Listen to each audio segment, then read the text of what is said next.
کئی سال پہلے کی بات ہے، آلموسٹ آپ سمجھ لیں آج سے شاید 8-10 سال پہلے کی. میں پشاور موڑ اسلام آباد میں ٹیکسی کے لیے کھڑا تھا تو ایک ٹیکسی والا آیا، تو اس کے ساتھ جب میں نے سفر اختیار کیا تو میں نے اس سے ویسے گپ شپ کی. تو وہ کہنے لگا جی مجھے اللہ نے نئی زندگی دی ہے.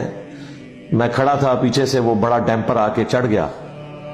اشفا انٹرنیشنل میں وہ کئی ہفتوں تک وینٹیلیٹر کے اوپر رہا. اللہ نے نئی زندگی دی، حالانکہ اسے رشتہ دار مل کے جا چکے تھے کہ اب یہ نہیں بچنا، وینٹیلیٹر پہ چڑھا ہوا بندہ تو بہت کم ہی واپس آتا ہے. تو کہتا ہے جی مجھے تو نئی زندگی اللہ نے دی ہے. تو میں نے اس سے پہلا سوال یہ کیا نماز پڑھتے ہو؟ کہتا ہے جی ٹائم ملے تو پڑھ لیتا ہوں. میں نے کہا صدق اللہ العظیم، اللہ نے سچ فرمایا. اگر ہم انہیں دنیا میں دوبارہ بھی بھیج دیں تب بھی یہی کچھ کریں گے جو یہ کرتے تھے. وہ دنیا میں واپس ہی آیا نا، موت کے منہ سے جو واپس آیا. اچھا یہ کیوں کریں گے؟ اس کے پیچھے آپ سمجھے لاجک کیا ہے؟ اس کے پیچھے جو لاجک ہے نا وہ اصل میں یہ ہے کہ شیطان اور نفس انسان کو یہ پٹی پڑھاتا ہے کہ اللہ بڑا غفور رحیم ہے. وہ جب دوبارہ دنیا میں آئیں گے نا پھر اپنی مرضی کی زندگی گزاریں گے. پتہ کس امید پہ؟ یار ایک بار آخرت میں گئے تھے نا، چھوڑ ہی دیا نا اس نے، دوبارہ بھیج ہی دیا نا، اون بھی چلو خیر سستی ہوئی تو پھر کوئی چانس اور ہی مل جائے گا. آپ مجھے بتائیں خیال آئے گا کہ نہیں ذہن میں کہ ابھی پورا قرآن دھمکیوں کا بھرا ہوا، at the end of the day جہنم میں جا کے بھی واپس دنیا میں آ گئے تو اب کون سی نئی چیز ہو جانی ہے؟ دوبارہ جائیں گے، وہ ہے ہی بخشنے والا مہربان ہے، ماں تو ہی 70 گنا زیادہ کرتا ہے، کوئی مسئلہ ہی نہیں ہے، پھر آ جائے گا. یہ میرے دماغ میں آیا کہ یہ لاجک ان کے دماغ میں آئے گی، اور یہی لاجک ہے جو شیطان کے دماغ میں بھی ہے. اسی لیے ابھی تک اسے توبہ کی توفیق نہیں ہوئی ہے. کہ خیر ہے چھوڑ دے گا معاف کر دے گا، خیر ہے معاف کر دے گا. اللہ کا شکر ہے اللہ نے ایک چانس بھی نہیں رکھا ہوا، ورنہ کہیں نہ کہیں کسی کے دماغ میں بات آئی جاتی کہ خیر چھوڑ ہی دے گا.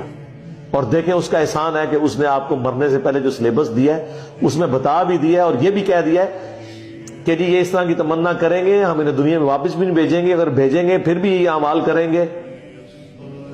تو اللہ نے تو پہلے فلم چلا دی ہے، اب کسی کے دماغ میں وسوسہ بھی نہیں آنا چاہیے. لوگ کہتے ہیں جوا، سب سے بڑا جوا یہ زندگی ہے جی،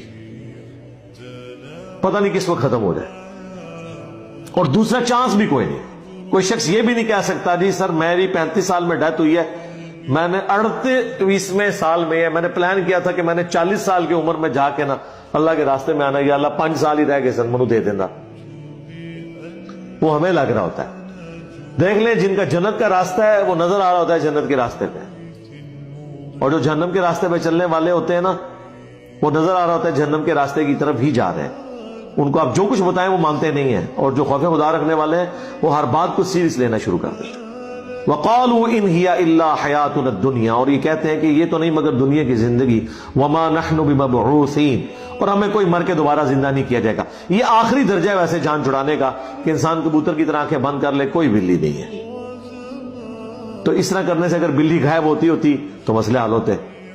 یہ بلی تو غائب نہیں ہوگی، ہاں آپ آنکھیں بند کریں گے گردن مروڑ کے چلی جائے گی آپ کی. تو آخری حل یہی ہے، جو لوگ اپنی مرضی کی زندگی گزارنا چاہتے ہیں نا ان کے پاس آخری حل ہے ڈینائل آف گاڈ، خدا کا ہی انکار کر دو، آخرت کا ہی انکار کر دو، تاکہ ہر وقت جو ٹینشن ہے دماغی ختم ہو جائے. تو اس طرح کرنے سے تو نہیں ہونی. وَلَوْ تَرَىٰ إِذْ وُقِفُوا عَلَىٰ رَبِّهِمْ، کاش تم وہ وقت دیکھ لو جب یہ اپنے رب کے حضور کھڑے کیے جائیں گے. قَالَ أَلَيْسَ هَٰذَا بِالْحَقِّ، اللہ فرمائے گا بتاؤ کیا یہ سچ نہیں ہے مرنے کے بعد جی اٹھنا؟ قَالُوا بَلَىٰ وَرَبِّنَا، وہ کہیں گے کیوں نہیں، اور اے ہمارے رب تیری قسم کہ ایسا ہی ہے. قَالَ فَذُوقُوا الْعَذَابَ بِمَا كُنتُمْ تَكْفُرُونَ، تو اللہ فرمائے گا ٹھیک ہے چکھو پھر آپ اس عذاب کا مزہ. یہاں تک تو شاید ہم ایکسپیکٹ کر رہے تھے کہ اللہ تعالیٰ کہے گا کہ اچھا اب یقین آ گیا چلو ایک چانس اور لے لو، اور نیچے غلط کام کرنا نا. اللہ فرما رہے ہاں پتہ چل گیا، وہ کہیں گے ہاں پتہ چل گیا، بھگتو.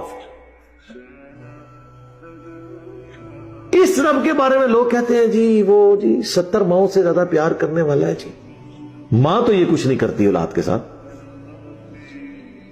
اللہ صرف 70 ماہ سے زیادہ پیار کرنے والا اس کے حق میں ہے جو اللہ کی مان لے، اور جو اللہ کی نہ مانے اس کے لیے اللہ بے پرواہ ہے.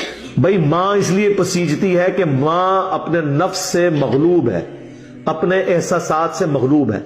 اللہ کے کوئی احساس نہیں کہ جسے وہ مغلوب ہو جائے. ماں تو پوری زندگی اگر اولاد نے نافرمانی کی ہو نا اور جیل میں چلی جائے وہ اولاد، وہی ماں جو ہے نا اس کو ضمانتیں کراتی پھرے گی. لیکن اللہ ایسا نہیں ہے. یہ جو کرسچنز نے لوگوں کا دماغ خراب کیا نا جی مسلمانوں کا خدا بڑا ظالم ہے. اچھا کرسچنز کو پتا چل گیا ہے کہ خدا کا کنسپٹ قرآن میں کیا ہے، مسلمانوں کو نہیں پتا چلا. ذہن میں رکھے. وہ کہتے ہیں گاڈ از آل لونگ. دیکھو ہمارا گاڈ جو ہے وہ آل لونگ ہے، اتنا لونگ ہے کہ ایک عیسیٰ کو سولی چڑھا کے پوری انسانیت کے لیے جنت لکھ دی ہے. تو سر یہ پیکج کس کو نہیں قبول ہوگا؟ یعنی دونوں جانی مٹھے باؤ، ادھر بھی یاشی اگے بھی یاشی، لیکن یہ کبوتر کی طرح آنکھیں بند کر لی. وہ کہتے ہیں مسلمانوں کو خدا تو بڑا ڈاڈا ہے، وہ تو دھمکیاں لگاتا ہے. تو میں نے پھر کرسچنس کو یہ پھکی دی ہے الزامی جواب کہ چھوڑ دو، تم سچے ہو خدا کے کانسیپٹ میں یا ہم پریکٹیکلی خدا کی ایگزیکیوشنز کو چیک کر لیتے ہیں. خدا کے جو دنیا میں فیصلے ہیں ان کو چیک کر لیتے ہیں. کیا آپ یہ گوارا کریں گے کہ آپ کا دشمن ہی کیوں نہ ہو، اس کے 4 چھوٹے چھوٹے بچے ہوں اور بچپن میں اللہ تعالیٰ ان کی ماں کو موت دے دے؟ آپ دشمن کے لیے بھی گوارا نہیں کریں گے؟ کریں گے؟ تو خدا تو روزانہ ہزاروں ایسی عورتوں کو موت دیتا ہے جن کے چھوٹے چھوٹے بچے ہوتے ہیں، پھر وہ ستیلی ماؤں کے ہتھے چڑھتے ہیں. ان میں سے کئی جو ہیں وہ ڈان بن جاتے ہیں، برائیوں میں مبتلا ہو جاتے ہیں. اس کی ابتدا کہاں سے ہوتی ہے؟ اللہ کے اس ڈیسیژن سے جو ان کی ماں کو مار دیا جاتا ہے. تو اگر گاڈ آل لونگ ہے تو اسے پسیج جانا چاہیے. ایسے بچوں کی ماں کو موت نہیں دینی چاہیے، ایسوں کے باپ کو موت نہیں دینی چاہیے. لیکن خدا پسیجتا نہیں ہے کیونکہ اس کے احساسات نہیں ہیں. ذہن میں رکھیے گا یہ مثالیں ماؤں والی غلط ہیں لوگ دیتے ہیں. جو اللہ محبت اس سے کرتا ہے. آپ کہیں گے کہ فرعون سے 70 ماؤں سے زیادہ محبت کرتا ہے جس نے مسلمانوں کو قتل کیا، سولی چڑھایا. اپنے نیک بندوں سے، اپنے ماننے والوں سے محبت کرتا ہے. دوسروں کے لیے ان کی محبت نہیں ہے، اللہ کی رحمت ہے کہ ڈھیل دے دے. محبت سے کوئی نہیں. یہ سب فراڈ ہے جو لوگوں نے مشہور کیا ہوا ہے. اور اسی وجہ سے دیکھ لیں اس کا اینڈ رزلٹ یہ ہے، محبت کا راگ لاب کے لوگوں نے اللہ کی ماننی چھوڑ دی. اسی لیے دیکھ لیں دنیا میں سب سے نان پریکٹسنگ اگر کوئی ریلیجن کے ماننے والے لوگ ہیں نا تو وہ کرسچنز ہیں. ایسا بےہودہ عقیدہ ان کو دے دیا کہ عیسیٰ ابن مریم نے تمہارے گناہوں کا بوجھ اٹھا لیا، کم چک کے رکھو. اور آج کے تو وہ ایتھیسٹ ہو گئے، سیکولر ہو گئے، دین سے برگشتہ ہو گئے. اسلام جو بچا ہوا ہے نا وہ اپنی اس تعلیمات کی، حالانکہ کسر ادھر بھی بزرگان دین نے چھوڑی، ٹھیک ہے نا جی، کر کے سارا کچھ. لیکن پھر بھی کتاب محفوظ تھی. کوئی ہمارے جیسے 2-4 پاگل ہر زمانے میں رہے ہیں جو لوگوں کو بتاتے رہے بھائی اے خدا ہو نہیں جے، خدا کتاباں دا اور جے. اللہ کا شکر ہے.